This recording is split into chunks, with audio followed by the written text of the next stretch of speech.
বৃহস্পতিবার দিনে অথবা রাতে একটি মাত্র তাসবিহ পাঠ করিলে আল্লাহ বলেন, বান্দা আমি তোমার হয়ে গেলাম, আজ তুমি যা চাইবা মন থেকে সব কিছু আমি দান করব। তোমার মনের যত ধরনের চাহিদা রয়েছে সব কিছু আমি দিয়ে দেব। প্রিয় ভাই বোনেরা, পবিত্র বৃহস্পতিবার অনেক গুরুত্ব এবং ফজিলত।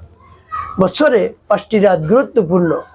বৃহস্পতিবার রাত, শবে বরাত, শবে কদর, দুই ঈদের দুই রাত্রি আল্লাহ রাব্বুল আলামিনের কাছে অত্যন্ত প্রিয়।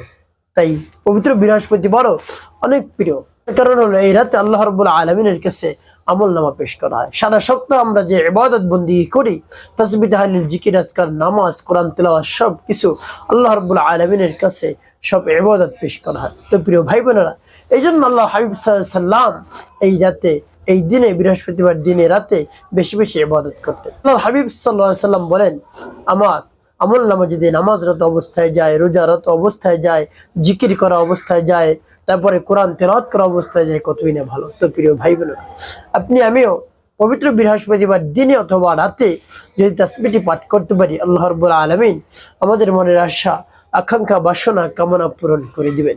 প্রিয় ভাই বোনেরা, আমাদের অনেক আশা আকাঙ্ক্ষা থাকে, অনেকের প্রয়োজন থাকে, বিপদের মধ্যে পড়ে থাকে, বিপদ থেকে উদ্ধার হতে পারে না, কঠিন রোগে আক্রান্ত হয়ে পড়েছে অনেক, কোনোভাবেই কঠিন রোগ থেকে মুক্তি পাচ্ছে না, তারপরে মিথ্যা মামলা মোকদ্দমায় ফেসে গিয়েছে, সংসারের মধ্যে অশান্তি, অভাব, অনটন, চাকরি নাই, সব মিলে অশান্তির মধ্যে পড়ে গিয়েছে। কি করবে, কোনো দিক সে খুঁজে পাচ্ছে না। বৃহস্পতিবার দিনে অথবা রাতে রব্বে কারিমের নামের এই তাসবিহটি যদি পাঠ করতে পারেন, তাহলে রব্বে কারিম সেই পবিত্র দিনের উসিলায় আপনার সকল ধরনের মনের আশা, আকাঙ্ক্ষা, বাসনা, কামনা পূরণ করে দিবেন। কারণ হলো রব্বে কারিম খুশি হয়ে যান।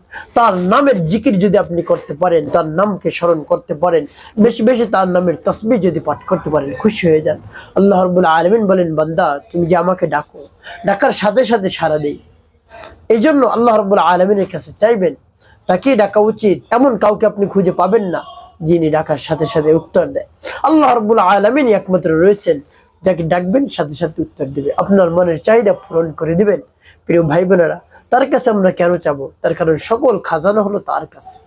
আসমান এবং জমিনের যত ধরনের ধনভাণ্ডার রয়েছে তার হাতে, তার কাছে আমাদের চাইতে হবে, তার কাছে চাওয়া উচিত। তার কারণ সদা সর্বদা সবকিছুই তার কাছে বিদ্যমান থাকে, সবকিছু আপনি যা চাইবেন তাই দান করবেন। প্রিয় ভাই বোনেরা, এই জন্য বৃহস্পতিবার দিনে অথবা রাতে তাসবিহটি পাঠ করুন। কিভাবে পাঠ করবেন বলে দিচ্ছি। সর্বপ্রথম আপনি উত্তম রূপে পবিত্রতা অর্জন করবেন। পবিত্রতা অর্জন করে পবিত্র স্থানে বসবেন কেবলামুখ হয়ে। তারপরে আপনার জীবনের গুনার কথা স্মরণ করে ক্ষমা প্রার্থনা করবেন। আস্তাগফিরুল্লাহ, আস্তাগফিরুল্লাহ, আস্তাগফিরুল্লাহ, বা পূর্ণ ইস্তিগফারটি আপনি পাঠ করতে পারেন। আস্তাগফিরুল্লাহ রাব্বি মিন কুল্লি যামবি ওয়া আতুবু ইলাইহি লা হাওলা ওয়া লা কুওয়াতা ইল্লা বিল্লাহিল আলিয়্যিল আযীম। এভাবে ইস্তিগফারটি আপনি পাঠ করবেন। তারপরে 3 বার দুরূদ শরীফ সাল্লাল্লাহু আলাইহি ওয়াসাল্লাম, সাল্লাল্লাহু আলাইহি ওয়াসাল্লাম, সাল্লাল্লাহু আলাইহি ওয়াসাল্লাম। এভাবে যখন ইস্তিগফার এবং দুরূদ শরীফ পাঠ করা হয়ে যাবে, তারপরে কি করবেন আপনি?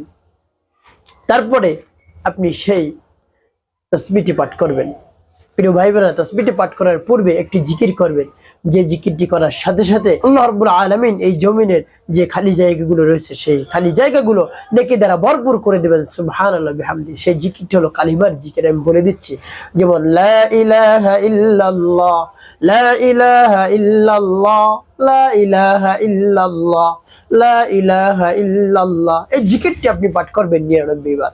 তারপরে আপনি কি করবেন? পুরো কালিমাটি একবার পাঠ করবেন, লা ইলাহা ইল্লাল্লাহু মুহাম্মাদুর রাসূলুল্লাহ সাল্লাল্লাহু আলাইহি ওয়াসাল্লাম। এভাবে পাঠ করবেন। তারপর আপনি সেই তাসবিহটি পাঠ করবেন। তো প্রিয় ভাই বোনেরা, সেই তাসবিহটি পাঠ করার পূর্বে রব্বে কারিমের কাছে বলবেন আপনার যে সমস্যা রয়েছে, সেই সমস্যার কথা রব্বে কারিমের কাছে মনে মনে বলবেন, হে আল্লাহ, আপনি আমার আমলকে কবুল করুন, সময়কে কবুল করুন, আর আমার মনের আশা, আকাঙ্ক্ষা, বাসনা কামনা পূরণ করে দিন।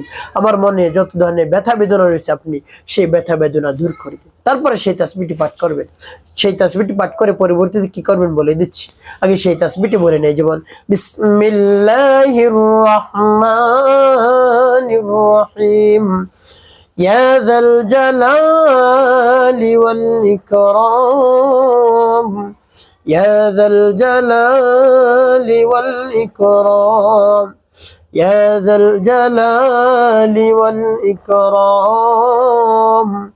يا ذا الجلال والإكرام এভাবে যখন পাঠ করা হয়ে যাবে তারপরে কি করবেন আর এটা কতবার পাঠ করবেন 11 বার গুনে গুনে পাঠ করবেন সর্বশেষ 5 বার দুরূদ বিরাম পাঠ করবেন আল্লাহুম্মা সাল্লি আলা মুহাম্মাদ ওয়া আলা আলি মুহাম্মাদ কামা সাল্লাইতা আলা ইব্রাহিম ওয়া আলা আলি ইব্রাহিম ইন্নাকা হামিদুম মাজিদ আল্লাহুম্মা বারিক আলা মুহাম্মাদ ওয়া আলা আলি মুহাম্মাদ كما باركت على إبراهيم وعلى آل إبراهيم إنك حميد مجيد اللهم صل على محمد وعلى آل محمد كما صليت على إبراهيم وعلى آل إبراهيم إنك حميد مجيد اللهم بارك على محمد وعلى آل محمد كما باركت على إبراهيم وعلى آل إبراهيم إنك حميد مجيد اللهم صل على محمد وعلى آل محمد كما صليت على إبراهيم وعلى آل إبراهيم إنك حميد مجيد اللهم بارك على محمد وعلى آل محمد كما باركت على إبراهيم وعلى آل إبراهيم إنك حميد مجيد اللهم صل على محمد وعلى آل محمد كما صليت على إبراهيم وعلى آل إبراهيم إنك حميد مجيد اللهم بارك على محمد وعلى آل محمد كما باركت على إبراهيم وعلى آل إبراهيم إنك حميد مجيد اللهم صل على محمد وعلى آل محمد كما صليت على إبراهيم وعلى آل إبراهيم إنك حميد مجيد اللهم بارك على محمد وعلى آل محمد كما باركت على إبراهيم وعلى آل إبراهيم إنك حميد مجيد এভাবে যখন দুরূদ ইব্রাহিম পাঠ করা হয়ে যাবে আপনার আমলটি করা শেষ ওই স্থানে বসে রব্বে কারীমের দরবারে হাত উত্তোলন করবেন হে আল্লাহ আপনি আমার সমস্যা সমাধান করে দিন আমি কঠিন রোগে আক্রান্ত হয়ে পড়েছি আমার চাকরি নাই আমার অভাব অনটন রয়েছে যে সমস্যা আপনার রয়েছে সেই সমস্যার কথা রব্বে কারীমের কাছে মন খুলে প্রাণ ভরে পরিপূর্ণ বিশ্বাসের সাথে বলবেন আল্লাহ রাব্বুল আলামিন অবশ্যই আপনার মনের আশা আকাঙ্ক্ষা বাসনা কামনা পূরণ করে দেবেন ইনশাআল্লাহ প্রিয় ভাই বোনেরা একটি কাজ করতে হবে